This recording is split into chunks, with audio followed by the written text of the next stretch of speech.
نزار او نضال نفس الشيء، احمديه، كل ما بدها تبين عند العالم وتعمل سكوب بتلجأ للسوريين.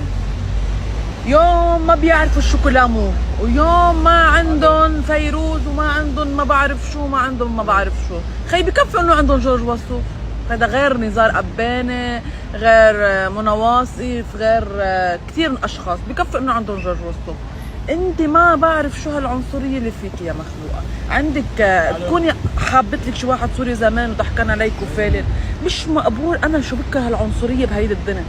بكل بلد في المنيح وفي القبيح، ما فيك تجملي ناس من خيرة الأوادم بهيدا البلد وتحطيهم بهيدا المعموعة انه هن مش كلاس وهن ما بعرف شو، هن ما بعرف شو. حبيبتي انا بعرف ناس سوريين مش قاريين لبنان كله وكلاس اكثر منك، فما فيك انت تجي ويكون عندك عنصرية هالقد على هيدا الشعب.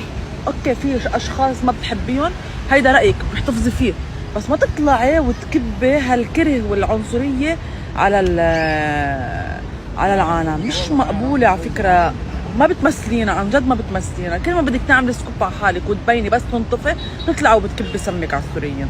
مش مقبولة. يعني بلد فيها ما بين 18 وال 20 مليون شخص، هي ما كان في إلها وجود، ما كانت موجودة أصلا.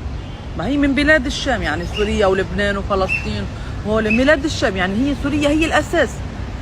فما تطلعي تحكي حكي تخجلينا منه الصراحة، يعني عم نخجل منك.